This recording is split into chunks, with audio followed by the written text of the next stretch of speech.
Kamala Harris urges Israel Prime Minister to get a ceasefire deal done. There are American citizens who remain captive in Gaza. Sagi, Deko, Hen, Hirsch, Goldberg, Poland, Idan, Alexander, Keith, Siegel, Omer, Nutra, and the remains of American citizens Judy Weinstein, Gad Haggai, and Itai Hen are still being held in Gaza. I have met with the families of these American hostages multiple times now, and I've told them each time they are not alone, and I stand with them. And President Biden and I are working every day to bring them home. I also expressed with the Prime Minister my serious concern about the scale of human suffering in Gaza, including the death of far too many innocent civilians. And I made clear my serious concern about the dire humanitarian situation there, with over 2 million people facing high levels of food insecurity, and 500,000 people facing catastrophic levels of acute food insecurity. What has happened in Gaza over the past 9 months is devastating.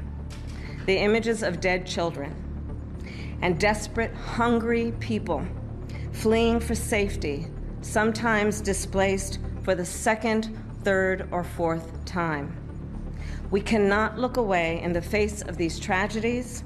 We cannot allow ourselves to become numb to the suffering, and I will not be silent.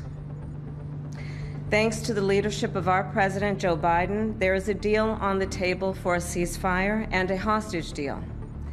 And it is important that we recall what the deal involves. The first phase of the deal would bring about a full ceasefire, including a withdrawal of the Israeli military from population centers in Gaza.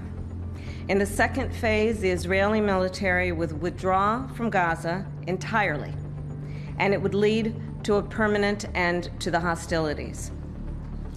It is time for this war to end, and end in a way where Israel is secure, all the hostages are released, the suffering of Palestinians in Gaza ends, and the Palestinian people can exercise their right to freedom, dignity, and self-determination. There has been hopeful movement in the talks to secure an agreement on this deal.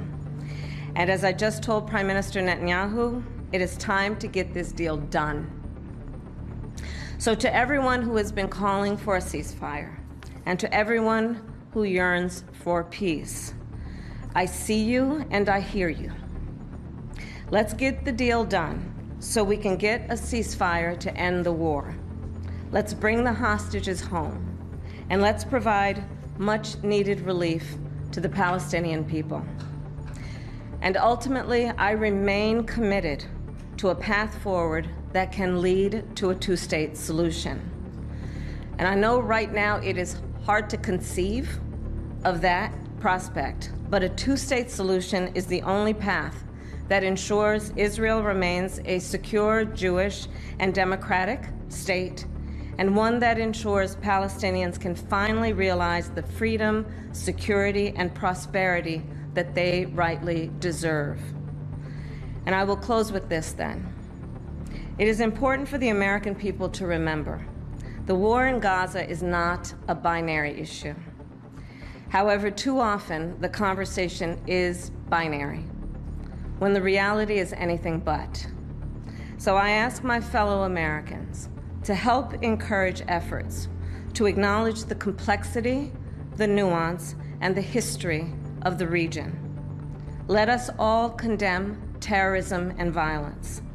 Let us all do what we can to prevent the suffering of innocent civilians, and let us condemn anti-Semitism, Islamophobia, and hate of any kind. And let us work to unite our country. I thank you.